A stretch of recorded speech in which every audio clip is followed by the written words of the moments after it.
5 astronauts go to space to unlock the secrets of humanity's evolution. They return as monsters, freaks, and gods, and one of them is about to doom them all. The story begins with Reed Richards, a brilliant but disgraced scientist. His ambitious project to study a cosmic storm, which he believes holds the key to curing all diseases, has been rejected by NASA. His dreams are grand, but as his old rival Victor Von Doom cruelly points out, dreams don't pay the bills. Broke and desperate, Reed, along with his loyal friend, the gruff pilot, Ben Grimm, turns to the only person with the resources to fund their mission, Victor, a narcissistic billionaire, relishes the moment, mocking Reed for having to beg for help. Reed explains that Victor's privately owned space station is the only vessel equipped with shields capable of surviving the cosmic radiation. The tension thickens with the arrival of Susan Storm, Victor's director of genetic research, and, inconveniently, Reed's ex-girlfriend.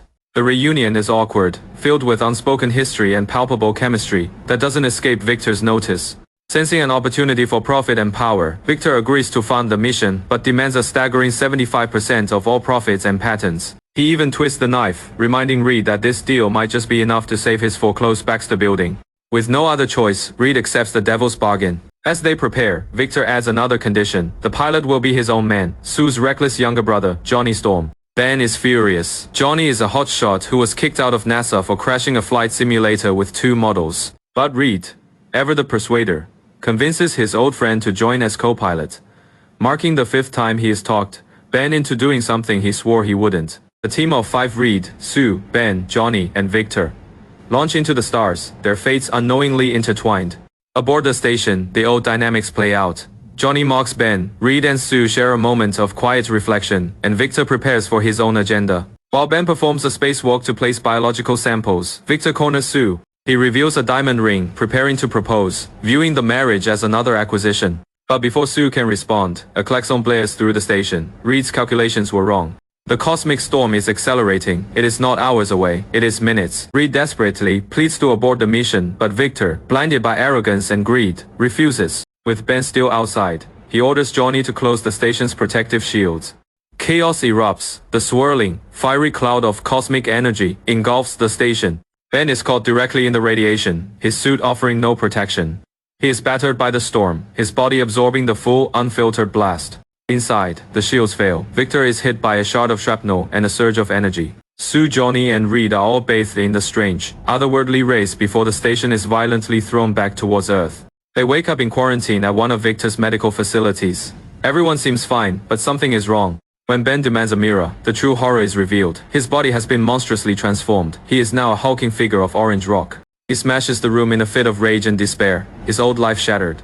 Meanwhile, Victor's company stock plummets, and he is given 1 week to turn things around or face ruin. The others soon discover their own changes. Johnny, ever the thrill seeker, goes snowboarding with a nurse.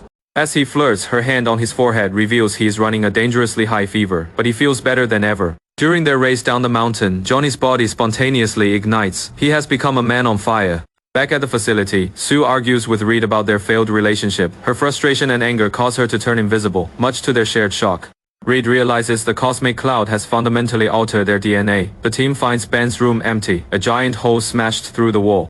He is gone home. Hoping to reconnect with his fiancée Debbie, Ben hides in the shadows, trying to prepare her for the shock. But when he reveals his new form, she runs away screaming in terror, leaving him utterly alone and heartbroken. Overcome with grief, Ben wanders onto the Brooklyn Bridge, inadvertently causing a massive traffic pile-up and a fire.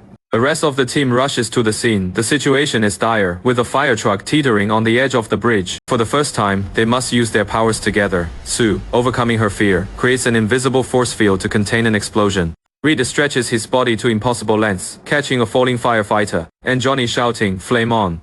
flies to support the falling truck. With Ben's brute strength, they manage to save everyone, becoming heroes in the eyes of the public. The media dubs them the Fantastic Four. Johnny loves the fame, but the others are horrified. Reed vows to find a cure, dedicating all his time to building a machine that can reverse their mutations. Meanwhile, Victor's own transformation is progressing. His body is slowly turning into an organic metal alloy, stronger than diamond. He murders the doctor, who discovers his condition, and begins to plot his revenge against Reed. The team moves into Reed's lab in the Baxter building. Reed designs new uniforms made from unstable molecules that can adapt to their powers. Johnny, however, defies Reed's orders to stay hidden. He embraces his Human Torch persona, creating a logo and performing at extreme sports events for fame and money. He even gives the others their now famous nicknames, Mr. Fantastic, the Invisible Girl, and cruelly, the Thing. This leads to a massive public brawl between Johnny and Ben, which Sue is forced to contain with a force field. The fight deepens the rift in the team. Ben, feeling like a freak, believes Reed is intentionally delaying the cure to spend more time with Sue. His despair makes him vulnerable. He finds solace in a blind sculptor named Alicia, who is able to see the man beneath the monster. Victor sees his opening. He preys on Ben's desperation, convincing him that Reed is holding him back.